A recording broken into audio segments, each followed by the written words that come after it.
ആരോഗ്യ കൂട്ടായ്മയ മാക്സവൻ ഓരോ ഘട്ടത്തിലൂടെ മുന്നേറുമ്പോഴും വിവാദങ്ങൾ തൊട്ടുപിറയുണ്ട്. പക്ഷേ ആ വിവാദങ്ങളൊന്നും ഈ കൂട്ടായ്മയെ ബാധിക്കുന്നില്ല എന്നുള്ളതാണ് ആശ്വാസകരമായ കാര്യം.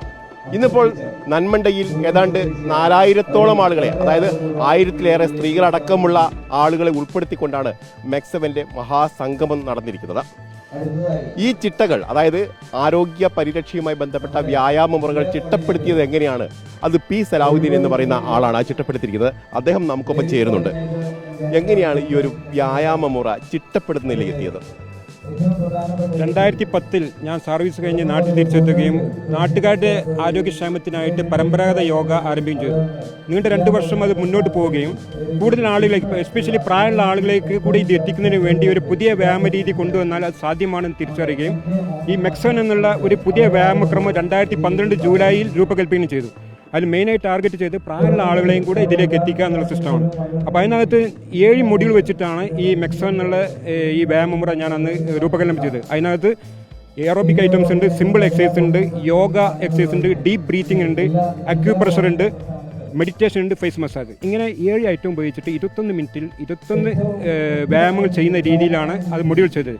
വളരെ ലളിതവും വളരെ എഫക്റ്റീവുമായുള്ള ഒരു രീതിയിലായിരിക്കണം വ്യായാമം എന്നുള്ള ചിന്തയിൽ നിന്ന് നീണ്ട 10 വർഷം എൻ്റെ നാട്ടിൽ തന്നെ ഞാനത് പരിശീലന നിരീക്ഷണമൊക്കെ നടത്തി ഇത് മനുഷ്യ ശരീരത്തിനും സമൂഹത്തിനും വളരെ ഉപകാരപ്രദമാണ് എന്ന് തിരിച്ചറിഞ്ഞതിന് ശേഷമാണ് 2022 സെപ്റ്റംബറിൽ ഇത് ബ്രാഞ്ച് ഔട്ട് ചെയ്യാൻ തീരുമാനിക്കുന്നത്. സാധാരണയിൽ പല വ്യായാമ മുറകളും കഠിനമായ രീതിയിലാണ് ചെയ്യുന്നത്. ഓടുക, ചാടുക, അതോടൊപ്പം തന്നെ അങ്ങനെ കുറേ കാര്യങ്ങൾ. പക്ഷെ അതൊന്നുമില്ലാതെ വളരെ ലളിതമായി ആർക്കും, അതായത് കാൽമുട്ടുള്ള ആളുകൾ, കാൽമുട്ടിന് വേദനയുള്ള ആളുകൾ പോലും ഈ വ്യായാമ മുറ കൃത്യമായി ചെയ്യുന്നു എന്നുള്ളതാണ്. കാരണം 70-80 വയസ്സുള്ള ആളുകൾക്ക് അതിന്റെ ഫലം ലഭിക്കുന്നു എന്നുള്ളതാണ് ഇതിന്റെ പ്രസക്തി. തീർച്ചയായിട്ടും നമുക്ക് വേണ്ടത് വളരെ ലളിതമായിരിക്കണം, ഏത് പ്രായക്കാർക്കും ചെയ്യാൻ കഴിയുന്ന രീതിയിലായിരിക്കണം ഈ വ്യായാമം എന്ന് ഞാൻ 2012 തന്നെ തീരുമാനിച്ചിരുന്നു. അതുകൊണ്ട് തന്നെയാണ് വളരെ ലളിതമായിട്ടുള്ള വ്യായാമ മുറകൾ. നമുക്കറിയാം പ്രായമായ ആളുകൾക്ക് വേണ്ടത് സ്ട്രെച്ചിങ് ആണ്. ഏറ്റവും കൂടുതൽ അവർക്ക് അവരുടെ മസിലുകളെ ബലപ്പെടുത്തുന്ന രീതിയാണ് നമുക്ക് പ്രായമുള്ള ആൾക്ക് വേണ്ടി. ആ ഒരു സിസ്റ്റം ഇവിടെ ഡീപ്പ് ബ്രീത്തിങ് വഴി അവർക്ക് മാക്സിമം അവരുടെ ശരീരത്തിന് ബെനിഫിറ്റ് കിട്ടുന്ന രീതിയിൽ സ്ട്രെച്ചിങ് കൊടുത്തുകൊണ്ടാണ് ഈ വ്യായാമമുറ രൂപകൽപ്പന. അതുകൊണ്ട് തന്നെ ഏത് പ്രായക്കാർക്കും വളരെ ലളിതമായിട്ട് ചെയ്യാൻ പറ്റും. അതിൻ്റെ ഗുണഫലം അവർക്ക് പെട്ടെന്ന് തന്നെ അവരുടെ ശരീരത്തിൽ കാണാൻ കഴിയുന്നത്. കാരണം ഈ സ്ട്രെച്ചിങ് വഴി, ഡീപ്പ് ബ്രീത്തിങ് വഴി അവർക്ക് അവരുടെ ശരീരത്തിന് നല്ല ഫലപൂർണ്ണമായിട്ട് അവർക്ക് മാറ്റാൻ സാധ്യമായിട്ടുണ്ട്. അതുകൊണ്ട് തന്നെയാണ് അവർ ഹൃദയപൂർവ്വം ഈ മെക്സവൻ വ്യായാമത്തെ ഹൃദയപൂർവ്വം അവർ സ്വീകരിച്ചിരിക്കുന്നത്. താങ്കൾ തന്നെ പറഞ്ഞു 2012 ഇത് ഡിസൈൻ ചെയ്തിരിക്കുന്നത്. പക്ഷേ അത് 2024 കൂടിയാണ് ഒരു പക്ഷേ ജനങ്ങളുടെ ഇടയിലേക്ക് വളരെ കൂടുതൽ എത്താൻ ഇടയായത്. ഒരു പക്ഷേ അതൊരു വിവാദങ്ങളിലൂടെയായിരുന്നു എന്നതാണ് ശ്രദ്ധേയമായ ഒരു കാര്യം. അതിനെക്കുറിച്ച് എന്താണ് പറയാനുള്ളത്? 2024 മെക്സവനെ സംബന്ധിച്ചുള്ള ഒരു വിവാദമല്ല. മെക്സവനെ സംബന്ധിച്ച് വലിയൊരു അവസരമാണ് നമുക്ക് മെക്സവനെ സംബന്ധിച്ച് കിട്ടിയിരിക്കുന്നതെന്നാണ് ഞാനും എൻ്റെ അംബാസിഡറും എൻ്റെ വൈസ് ക്യാപ്റ്റനും എല്ലാം കരുതുന്നത്. കാരണം ഈ മെക്സവൻ എന്ന ഈ വ്യായാമമുറ ജനങ്ങളിലേക്ക് പരിചയപ്പെടുത്തുന്നത് ഞാനും അംബാസിഡറും വൈസ് ക്യാപ്റ്റനും ഒക്കെ ഒരുപാട് കാലമായി ചിന്തിക്കുന്നു. ഏതെങ്കിലും ഒരു പത്രക്കാരനെ അല്ലെങ്കിൽ മീഡിയയെ നമ്മൾ ക്ഷേമിക്കുകയാണ്, അവർ വരാറില്ലായിരുന്നു. പക്ഷേ ഇത് വലിയൊരു ഓപ്പർച്യൂണിറ്റി 2024 നമുക്ക് മീഡിയക്കാർ നമ്മുടെ പിന്നാലെ വരുന്ന ഒരു സംഭവം ഉണ്ടായി. കാരണം അത് വിവാദമല്ല എന്നാണ് നമ്മൾ കരുതുന്നത്. കാരണം ഇവിടെ ഒരു വിവാദത്തിന് യാതൊരു സാധ്യതയുമില്ലാത്ത സ്ഥലങ്ങളാണ് മെക്സവൻ്റെ എല്ലാ സെൻ്ററുകളും. എല്ലാം തന്നെ ഓപ്പൺ ആയിട്ടുള്ള പ്രദേശങ്ങളിലാണ്.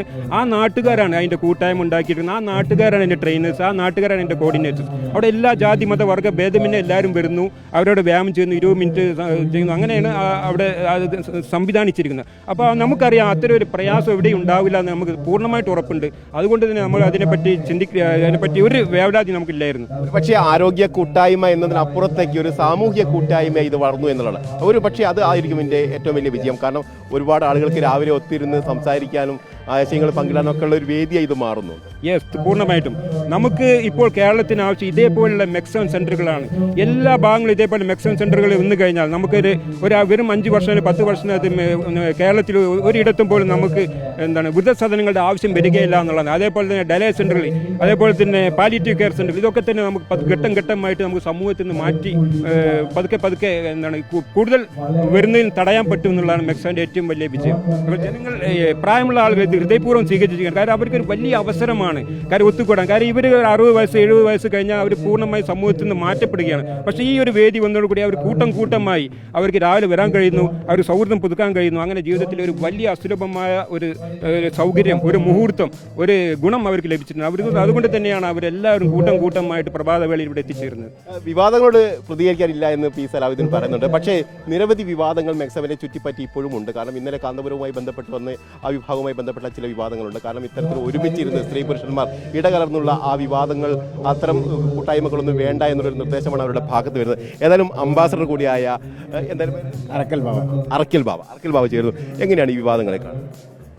ഞങ്ങളിതിനെ പോസിറ്റീവായിട്ടാണ് എടുക്കുന്നത്. പൊതുസമൂഹത്തിൻ്റെ ഒരു പരിച്ഛേദമാണ്. ഞങ്ങളെ സംബന്ധിച്ചിടത്തോളം മറ്റുള്ള ലക്ഷ്യങ്ങളില്ല. സമൂഹത്തിലെ എല്ലാ വിഭാഗം ആളുകളും ഒരുമിച്ച് ചേരുകയും അവനവൻ്റെ ആരോഗ്യത്തിന് വേണ്ടി വ്യായാമം ഒരു ശീലമാക്കുക എന്നതാണ്. അത് ജീവിതശൈലി രോഗങ്ങൾ കൊണ്ട് പ്രയാസപ്പെടുമ്പോൾ നാട്ടിൽ ആളുകൾ പല രീതിയിൽ ചിന്തിച്ച് പല കക്ഷികളിലായി ഭിന്നമായി നിൽക്കുമ്പോൾ ഒക്കെ ഒരുമിച്ച് വ്യായാമം ചെയ്യാനെങ്കിലും സൗഹൃദം പങ്കുവെക്കാനെങ്കിലും ഒന്ന് ഒരുമിച്ച് ചേരുക. അതോടൊപ്പം കൂടിക്കൊണ്ടിരിക്കുന്ന ജീവിതശൈലി രോഗങ്ങൾ കതിരിൽ വളം വെക്കുന്ന സിസ്റ്റം, ഡയാലിസിസ് സെൻ്ററുകളുണ്ട്, ചികിത്സാ സൗകര്യങ്ങളുണ്ട്. ഇതൊക്കെ വളർത്തിക്കൊണ്ടുവരുന്നതിന് മുമ്പ് നമ്മൾ മണ്ണിൽ വളം കൊടുക്കുന്നത് പോലെ ഈ ആളുകളെയൊക്കെ ഒരു ആരോഗ്യ ശൈലിയിലേക്ക് പരിവർത്തിപ്പിക്കുകയും എല്ലാവരും ആരോഗ്യമുള്ളവരുമായി മാറുകയും ലോകത്തിലെ മനുഷ്യർ പരസ്പരം സ്നേഹത്തോടെ സൗഹൃദത്തോടെ സംവദിക്കുന്ന ഒരു കാലം കടന്നു വരികയും ചെയ്യുക എന്നതിനപ്പുറത്തേക്ക് മെക്സവന് മറ്റ് യാതൊരു ലക്ഷ്യങ്ങളുമില്ല. പിന്നെ വിവാദങ്ങൾ ഓരോരുത്തർക്കും ഓരോരോ ഐഡിയോളജി ഉണ്ടാവാം, പ്രത്യേക ശാസ്ത്രങ്ങൾ ഉണ്ടാവാം. ഇവിടെ അതൊന്നും ചർച്ചയല്ല. ഇവിടെ ഇപ്പം നിങ്ങളിന്ന് ഇതിൻ്റെ ഫുൾ ലൈവ് റിപ്പോർട്ട് ചെയ്തല്ലോ. എന്താണോ ഇവിടെ സംഭവിക്കുന്നത് അത് തന്നെയാണ് മെക്സവൻ സെൻ്ററുകളിൽ സംഭവിക്കുന്നത്. ജനങ്ങൾ വരുന്നുണ്ട്, എക്സസൈസ് ചെയ്യുന്നുണ്ട്, ഒരു 30 മിനിറ്റ് പോകുന്നുണ്ട്. Yoga, aerobic, physiotherapy, deep breathing, acupressure, meditation, massaging, ഇങ്ങനെ 7 ബ്രാഞ്ചിൽ നിന്ന് തിരഞ്ഞെടുത്ത 21 വ്യായാമങ്ങൾ 21 മിനിറ്റിൽ തീർക്കാം. അതൊരു ട്രെയിനർക്ക് കീഴിൽ കൃത്യമായ എണ്ണം പാലിച്ച് ചെയ്യുമ്പോൾ നിങ്ങളുടെ ശരീരത്തിൽ ദീർഘകാലാടിസ്ഥാനത്തിൽ ഉണ്ടാകുന്ന മാറ്റങ്ങൾ, അതുണ്ടാകുന്ന ഒരു പോസിറ്റീവ് എനർജി വൈബ്.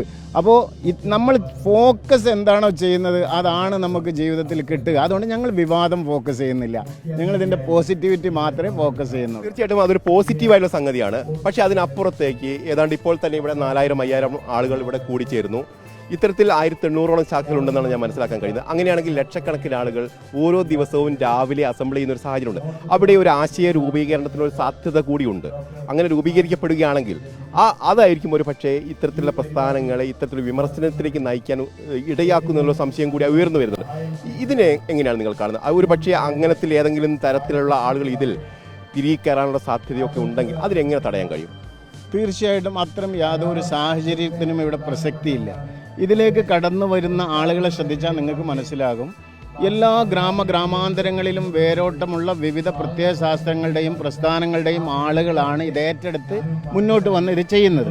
പുതിയൊരു പ്രത്യയ ശാസ്ത്രത്തെ പറ്റി അവിടെ ഒരു വാക്ക് സംസാരിച്ചാൽ അതവിടെ വിവാദമാകും. എല്ലാ ആളുകളും ഒരുമിച്ച് ചേർന്ന് വ്യായാമം ചെയ്ത് ആരോഗ്യവാന്മാരാകുക എന്നതിലപ്പുറത്തേക്ക് മറ്റൊരു ലക്ഷ്യത്തിനും ആരും പ്രബുദ്ധ കേരളത്തിലോ നമ്മുടെ ഭാരതത്തിലോ ലോകത്തിലോ കൂട്ടുനിൽക്കില്ല എന്ന കാര്യം ഉറപ്പാണ്. പിന്നെ ഞങ്ങളെ സംബന്ധിച്ചിടത്തോളം അത്തരം ഒരു ആശയത്തിനും പ്രസക്തിയില്ല. പിന്നെ ഏത് നാട്ടിൻ്റെയും പരിച്ഛേദമാണ് മെക്സവനും വരുന്ന ആളുകളും. സ്വാഭാവികമായിട്ടും ഇവിടെ ഏത് കമ്മ്യൂണിറ്റിയാണോ കൂടുതൽ, ഏത് രാഷ്ട്രീയ പാർട്ടിയാണോ കൂടുതൽ, ഏത് സംഘടനയുടെ ആളുകളാണോ കൂടുതൽ, അവരായിരിക്കും ആ മെക്സവൻ സെൻ്ററിൽ കൂടുതലുണ്ടാകുക. ഇപ്പോൾ തൃശ്ശൂരും എറണാകുളവും കോട്ടയം അങ്ങോട്ട് പോകുമ്പോൾ അവിടെ ഏതൊരു കമ്മ്യൂണിറ്റിയാണോ കൂടുതലുള്ളത് അവരിതിലേക്ക് കൂടുതൽ അത് വിവാദമാക്കേണ്ടതില്ല. അത് വിവാദമാക്കുകയും അതിനൊരു പ്രസക്തിയില്ല.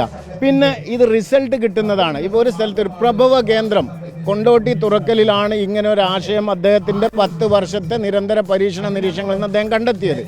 ആ സമീപത്തെ പ്രദേശത്തെ ആളുകളാണ് ആകർഷിച്ചത്. അദ്ദേഹം KT മുസ്തഫ എൻ്റെ സുഹൃത്താണ്. അദ്ദേഹമാണ് പരിചയപ്പെടുന്നത്. ജാതി മത രാഷ്ട്രീയ ചിന്തകൾക്ക് അതീതമായി സമൂഹത്തിൽ വലിപ്പച്ചെറുപ്പമില്ലാതെ പദവിയോ പവറോ പ്രശ്നമില്ലാതെ ആളുകൾ ഒരുമിച്ച് ചേരുന്ന ഒരു സംവിധാനം, അത് നാടിന് ഇന്നത്തെ കാലത്ത് ആവശ്യമാണെന്ന തിരിച്ചറിവാണ് ഞങ്ങൾ സമയമൊക്കെ മെനക്കെടുത്തി എല്ലാ ആളുകളും ഇതിലേക്ക് കടന്നു വരുന്നതും. മറ്റൊരു നേട്ടമോ മറ്റൊരു ലക്ഷ്യമോ ഇല്ല. ഉണ്ടെങ്കിൽ ഈ കൂടിയ ആളുകൾ തന്നെ അത് പൊളിച്ച് കൈ കൊടുക്കും. കാരണം ഇവരൊക്കെ ഓരോരോ രാഷ്ട്രീയക്കാരാണ്, ഓരോ മതസംഘടനക്കാരാണ്. ഞങ്ങളൊന്നും ചോദിക്കുന്നില്ല, രാഷ്ട്രീയം ചോദിക്കുന്നില്ല, മതം ചോദിക്കുന്നില്ല. പിന്നെ സമൂഹത്തിൻ്റെ പരിച്ഛേദമാണ്. പി സലാഹുദ്ദീൻ, ഒരു ചോദ്യം കൂടി. ഇപ്പോൾ 21 ഐറ്റമാണ് അല്ലേ ഇതുമായി ബന്ധപ്പെട്ട്? അതിൽ ഏറ്റവും കൃത്യമായി ചെയ്യുകയാണെങ്കിൽ ഏറ്റവും കൂടുതൽ ഗുണം ചെയ്യുന്ന ഐറ്റം ഏതായിരിക്കും? അങ്ങനെ താങ്കൾ നിരീക്ഷണത്തിലൂടെ കണ്ടെത്തിയ ആ ഒരു ഐറ്റം ഏതാണെന്ന് പറയാമോ? ഇതിനകത്ത് ഏറ്റവും നമുക്ക് ജനങ്ങൾക്ക് അല്ലെങ്കിൽ പൊതുജനങ്ങൾക്ക് ആരോഗ്യപ്രദമായ എന്താണ് അവർക്ക് ബെനിഫിറ്റ് കിട്ടുന്നത് ബ്രീത്തിങ് ആൻഡ് സ്ട്രെച്ചിങ് ഐറ്റംസ് ആണ്.